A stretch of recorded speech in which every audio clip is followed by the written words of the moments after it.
I welcome you to learn English. ஸ்க்ரீனில் 4 sentences பார்க்குறீங்க.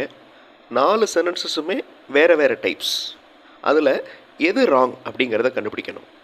For example, நாம் போகிறோம், இது சாதாரண வாக்கியம். நாம் போகிறோமா அப்படிங்கிறது ஒரு கேள்வி. நாம் போகவில்லை அப்படிங்கிறது நெகட்டிவ் சென்டென்ஸ். நாம் நேற்று போகிறோம், இது ராங் சென்டென்ஸ். இதைத்தான் நீங்கள் கண்டுபிடிக்க போகிறீங்க. நாம் நேற்று போனோம் அப்படின்னு வரணும், இல்லை சென்றோம் அப்படின்னு வரணும். தமிழ் சென்டென்சஸ் ஈஸியாக நம்மளுக்கு தெரியும். இதே மாதிரி இங்கிலீஷ் சென்டென்சஸில் கண்டுபிடிக்க போகிறோம். Is this your pen? Verbal question, வேர்பில் ஆரம்பிக்கிற கொஸ்டின். இது உங்களுடைய பேனாவா? This pen not your pen. Next sentence, this is not your pen. இது உங்களுடைய பேனா இல்லை. Is this not your pen? இது உங்களுடைய பேனா இல்லையா? ஒவ்வொரு சென்டென்ஸும் வேறு டைப்ஸ். ஓகே, இந்த 4 சென்டென்சஸில் எந்த sentence wrong, grammatically wrong? Second sentence பாருங்களேன். This pen not your pen. இந்த பேனா நாட் இல்லை, யுவர் பென் உங்களுடைய பேனா. அர்த்தம் புரிஞ்சிருது. அதாவது இது உங்களுடைய பேனா இல்லை அப்படிங்கிறது நம்ம சொல்கிறோம் அப்படிங்கிறது புரிஞ்சிருது. பட் கிராமட்டிக்கலாக இது ராங் சென்டென்ஸ். ஏன் அப்படின்னா இதில் ஹெல்பிங் வேர்ப், மெயின் வேர்ப் எதுவுமே இல்லை பாருங்கள். அதாவது வேலையை குறிக்கும் வார்த்தை எதுவுமே இல்லை பாருங்கள். அடுத்த sentence, this is not your pen. இதுதான் கரெக்ட். அந்த இஸ் அப்படிங்கிற பி வேர்ப் இருக்கணும். ஓகே, ஸோ இந்த மாதிரி தான் நீங்கள் கண்டுபிடிக்க போகிறீங்க. நெக்ஸ்ட் சென்டென்ஸ் நெகட்டிவில் வேர்பல் கொஸ்டின். ஓகே, அதே மாதிரி look at these sentences. Exclamatory sentence ஒன்று கொடுத்துருக்கேன். மற்ற சென்டென்சஸ் ரீட் பண்ணி பாருங்கள். அதில் என்ன தப்பு அப்படிங்கிறத கண்டுபிடிக்கிறதுக்கு முன்னாடி I welcome you to the channel Syntax. உங்களுடைய ஸ்போக்கன் இங்கிலீஷ் ஸ்கில் டெவலப் பண்ணுறதுக்கு வீடியோஸ் அப்லோட் பண்ணிட்டு வரேன். ப்ராக்டிஸ் பண்ணிட்டே இருங்க, கண்டிப்பாக டெவலப்மெண்ட் இருக்கும். Now look at these sentences. பொறுமையாக வாட்சி பாருங்கள். வாசிக்கிறப்பவே உங்களுக்கு அதில் என்ன மிஸ்டேக் இருக்குது அப்படிங்கிறது தெரியும். சப்போஸ் தெரியல அப்படின்னா நோ ப்ராப்ளம். ஆன்சர் பார்த்து இந்த மிஸ்டேக் தானா, இந்த மிஸ்டேக்கை இனிமேல் நம்ம கமிட் பண்ணக்கூடாது அப்படின்னு நீங்கள் தெரிஞ்சுக்கிடுவீங்க. ஒவ்வொரு தடவையும் வீடியோ பாஸ் பண்ணிவிட்டு பொறுமையாக ரீட் பண்ணி ஆன்சர் கண்டுபிடிங்க. ஆன்சர் ஃபியூ செகண்ட்ஸில் டிஸ்பிளே ஆகும். What a lovely rainbow. என்ன ஒரு அழகான வானவில். இது எக்ஸ்க்ளமேட்டரி சென்டென்ஸ், ஆச்சரியத்தை வெளிப்படுத்தும் வாக்கியம். It is a lovely rainbow. இது ஸ்டேட்மெண்ட். அதாவது இந்த வானவில் மிகவும் அழகாக இருக்கிறது அப்படிங்கிறது ஒரு statement. Is it a rainbow? இது ஒரு வானவில்லா? இது கேள்வி. அடுத்தது, is it a love rainbow? Love ரெயின்போன்னு வரக்கூடாது, லவ்லி ரெயின்போ அப்படின்னு வரணும். It is a lovely rainbow. இந்த ஸ்டேட்மெண்ட் இருக்குது பாருங்கள், அதில் இஸ்ஸையும் இட்டையும் ரீப்ளேஸ் பண்ணி இந்த கேள்வியை உருவாக்குறோம். So is it a lovely rainbow அப்படின்னு தான் வரணும். அதே மாதிரி எந்த இடத்துல அட்ஜெக்டிவ் வரும், எந்த இடத்துல அட்வர்ப் வரும் அப்படிங்கிறத நீங்கள் தெரிஞ்சுக்கணும். அதை எப்படி தெரிஞ்சுக்கிறது?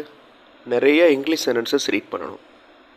இங்கிலீஷ் சென்டென்சஸ் ரீட் பண்ணுறப்பவே உங்களுக்கு அதனுடைய ஸ்ட்ரக்சர் ஆட்டோமேட்டிக்காக மனப்பாடம் ஆயிரும். நம்ம look at these sentences. Video pass பண்ணிக்கோங்க. இந்த வாக்கியங்களில் எந்த வாக்கியம் ராங் அப்படிங்கிறத கண்டுபிடிங்க. ஆன்சர் ஃபியூ செகண்ட்ஸில் டிஸ்பிளே ஆகும். எல்லா டைப் ஆஃப் சென்டென்ஸஸையும் பாருங்கள். Last one is the wrong sentence. Are this good. Are அப்படிங்கிறது பன்மை, திஸ் அப்படிங்கிறது இது அப்படின்னு அர்த்தம். இது அப்படின்னா என்ன அர்த்தம்? ஒருமை அப்படின்னு அர்த்தம். ஸோ வரக்கூடாது. Are these, THESE. Are these அப்படின்னா என்ன அர்த்தம்? இவைகள் அப்படின்னு அர்த்தம். இவைகள் நல்லவைகளா? Are these good? இந்த மாதிரி சின்ன சின்ன மிஸ்டேக்ஸ் நம்ம பேசுகிறப்ப எழுதுகிறப்ப கமிட் பண்ணிடக்கூடாது. இங்கிலீஷ் மாடல் சென்டென்சஸ் பார்த்து நிறைய விஷயங்கள் நீங்கள் தெரிஞ்சுக்கலாம். இங்கிலீஷ் மாடல் சென்டென்சஸ் மட்டுமே இருக்கிற வீடியோஸ் இன்னொரு சேனல் சென்டாக்ஸ் ப்ளஸில் இருக்குது. அந்த சேனல் வீடியோஸ் பாருங்கள், கண்டிப்பாக உங்களுக்கு யூஸ்ஃபுல்லாக இருக்கும். Now look at these sentences. எந்த சென்டென்ஸ் கிராமட்டிக்கலாக ராங்காக இருக்குது அப்படிங்கிறத கண்டுபிடிங்க. வீடியோ பாஸ் பண்ணிவிட்டு கண்டுபிடிங்க. ஆன்சர் ஃபியூ செகண்ட்ஸில் டிஸ்பிளே ஆகும்.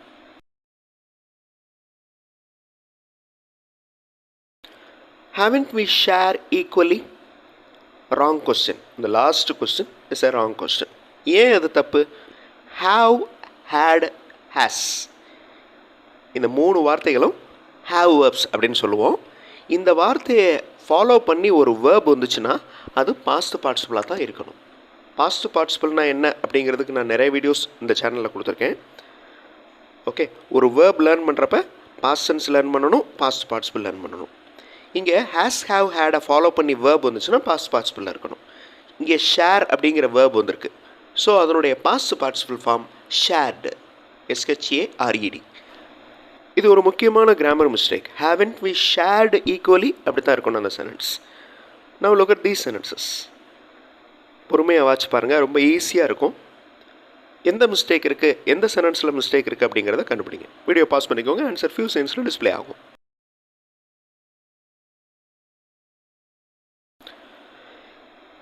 He typed the letter, he posted the letter. ரெண்டு சென்டென்சஸ் இருக்குது, ரெண்டுமே ஸ்டேட்மெண்ட்ஸ். ஓகே, நான் ஃபஸ்ட்டு கொடுத்துருக்கிறது. அடுத்து he typed the letter and post later. இந்த சென்டென்ஸ் ராங். ஏன் இந்த sentence wrong?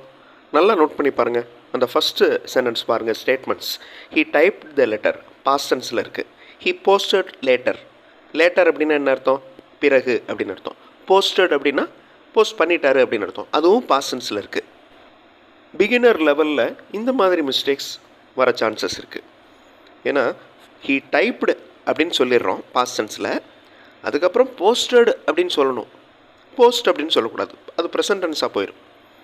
So he typed the letter and posted later, அதுதான் கரெக்ட். நெக்ஸ்ட்டு ரெண்டு ஸ்டேட்மெண்ட்ஸும் கரெக்ட். தேர்ட் சென்டென்ஸில் பாருங்கள், பாஸ்ட் பர்ஃபெக்ட் டென்ஸ் அப்ளை பண்ணியிருக்கோம். பாஸ்ட் பர்ஃபெக்ட் டென்ஸ் ரொம்ப ரொம்ப இம்பார்ட்டன்ட் டென்ஸ். அதாவது ஒன்றுக்கு மேற்பட்ட கடந்த கால நிகழ்வுகள் நடக்கிறப்ப முதல்ல நடந்த நிகழ்வை பாஸ்ட் பர்ஃபெக்ட் டென்ஸில் சொல்லணும், அதாவது ஹேடில் சொல்லணும். அது ஒரு முக்கியமான grammar. The food is hot, உணவு சூடாக இருக்கிறது.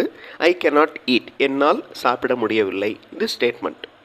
இதுக்கு ரிலேட்டடாக இருக்கிற வாக்கியங்களை பாருங்கள், அதனுடைய டைப்ஸையும் ஐடென்டிஃபை பண்ணிக்கோங்க. அதில் என்ன மிஸ்டேக் இருக்குது, எந்த வாக்கியத்தில் மிஸ்டேக் இருக்குது அப்படிங்கிறத கண்டுபிடிங்க. வீடியோ பாஸ் பண்ணிக்கோங்க, ஆன்சர் ஃபியூ செகண்ட்ஸில் டிஸ்பிளே ஆகும்.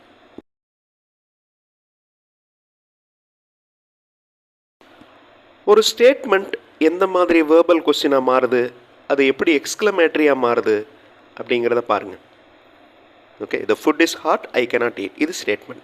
இஸ் த ஃபுட் ஹாட், உணவு சூடாக இருக்கிறதா? காண்ட் யூ ஈட், உன்னால் சாப்பிட முடியலையா? இது verbal question. How hot the food is, எவ்வளவு சூடாக இருக்குது இந்த உணவு, இது எக்ஸ்க்ளமேட்டரி. ஐ காண்ட் டச், என்னால் தொடவே முடியல, இது ஸ்டேட்மெண்ட். அடுத்த sentence wrong sentence. The food is hot, உணவு சூடாக இருக்கிறது. பிகாஸ், ஏனென்றால், ஐ ஏட் ஸ்லோலி, நான் மெதுவாக சாப்பிட்டேன். So meaningless sentence. உணவு சூடாக இருக்குது அதனால் நான் மெதுவாக சாப்பிட்றேன் அப்படின்னு சொல்கிறதுக்கு, உணவு சூடாக இருக்கிறது ஏனென்றால் நான் மெதுவாக சாப்பிட்டேன், இது அர்த்தமே இல்லை. So that is the wrong sentence. So எந்த கன்ஜங்ஷன் யூஸ் பண்ணணும் அப்படிங்கிறதும் முக்கியம். இந்த வீடியோவில் ஒரு இன்ட்ரெஸ்டிங்கான எக்ஸசைஸ் பண்ணோம். Types of sentences and wrong sentence எது அப்படிங்கிறத கண்டுபிடிச்சோம். அடுத்த வீடியோவில் இன்னொரு இன்ட்ரெஸ்டிங்கான எக்ஸசைஸோடு பார்க்கலாம். தேங்க்ஸ் ஃபார் வாட்சிங் and thanks for your valuable comments.